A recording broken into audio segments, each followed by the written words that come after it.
Have you ever wondered why, throughout literally all of human history, we are so consistently drawn to grand, sweeping ideologies? Welcome to our explainer. Today, we're going to unpack a fundamental psychological trade-off that has basically defined human civilization. It's a fascinating and honestly sometimes pretty dangerous exchange we make every single day. We are trading our own cognitive labor, our self-responsibility, for the sweet, soothing relief of certainty.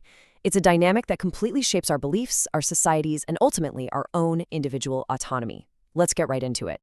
Okay, let's dive into this. Why do we actually surrender to certainty? Well, it's not just some philosophical quirk, right? There are deep, visceral, biological reasons we crave ideology as a massive existential stress relief. Think about it. Living in a state of constant ambiguity, having to figure out the truth from scratch every single day, is exhausting. It's literally the cognitive equivalent of doing your taxes every morning. It creates this massive existential stress. So when a comprehensive system comes along, maybe it's a profound religious doctrine, a rigid political ideology, or even a strict lifestyle movement, it acts like a giant stress relief valve. We are biologically wired to seek out the path of least resistance. And absolute certainty? Well, that's the ultimate psychological safe harbor. Section 1. The Lure of Certainty. Because honestly, who doesn't want a roadmap?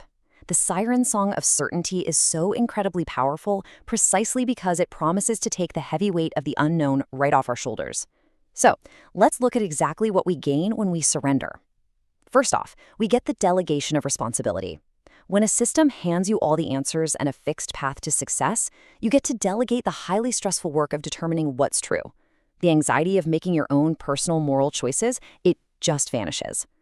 Second, we gain cognitive economy. Thinking critically, constantly questioning assumptions, updating your worldview when new data arrives, that is metabolically expensive. Your brain burns a ton of energy doing that.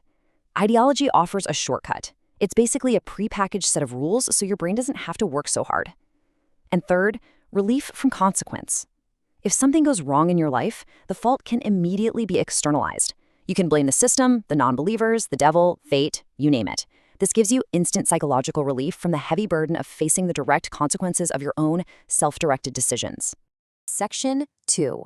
The Puppet Master's Trap. Now, what's really interesting here is that we uncover the hidden cost. That relief you just gained, that actually becomes the exact price you pay. To understand how this trap works, look at your primary defense mechanism, your critical filter. This is your internal tool. You use it to assess validity, to detect manipulation, and to fiercely protect your individual agency and autonomy. But here is the massive catch. By definition, any system that offers absolute certainty must discourage or even heavily punish internal questioning. To maintain absolute authority, the ideology literally has to decommission this filter. The very tool you need to spot manipulation is the exact first thing the system demands you turn off. And this builds into a highly predictable sequence. We call it the Puppet Master's pipeline. Step 1, offers certainty. The hook is set by providing that massive existential stress relief we just talked about. Step 2, decommission the critical filter. Once you're comfortable, the system discourages your independent questioning. Your intellectual defenses are totally lowered. And step 3, apply emotional dogma. This right here is where leaders, charismatic figures, and political operators take total control of your agency, because once your critical filter is offline, they can steer you wherever they want. And how exactly do they steer you? Well, through emotional dogma levers. Notice what is entirely missing here. Logic. Puppet masters don't need logic anymore. Because your critical filter is decommissioned, they bypass rational thought entirely and pull directly on pre-established emotional frameworks. They use fear of the outsider. They use guilt to keep you in line. They pump you up with in-group superiority so you feel special. And they trigger moral outrage to direct your energy right against their targets. They are simply using the emotional architecture of the belief system to completely control your actions. So, the crucial point is this. It brings us to the absolute greatest danger of the certainty trap, the illusion of freedom. You possess this intense internal conviction that you are freely choosing the right path. You feel incredibly independent. But in reality, your choices are strictly constrained by predefined boundaries and non-negotiable truths handed down by the system. Without even realizing it, you've transformed from a free-thinking individual into a predictable, exploitable resource for the system's own perpetuation. You feel free, but you're swimming in a tank with invisible glass walls. Section 3. The Unconventional Choice. But listen, there is a way out.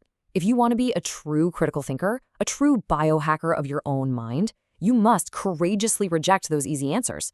The very first step to breaking free is to actually embrace the stress.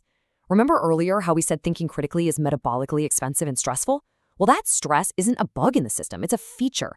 When you feel the friction of navigating ambiguity, when you feel the heavy burden of making your own moral choices, that is your internal biofeedback mechanism working perfectly. That stress is the tangible proof that your critical filter is online. It proves that you are alive, that you are engaged, and most importantly, that you are entirely self-governing. And this brilliantly illustrates the distinct choice you have to make. On one side, you've got the low-leverage, temporary comfort of delegation. Sure, it feels great in the short term to let the puppet master pull the strings and take away your anxiety. But on the flip side, you have the high-leverage, long-term reward of personal mastery. It definitely requires enduring the stress of independent thought, but it results in true, absolute autonomy. You're no longer just an exploitable resource. You are the master of your own mind. As we wrap up this explainer, I want to leave you with a profound distillation of everything we've covered today. The relief of certainty is brief. The price of certainty is permanent.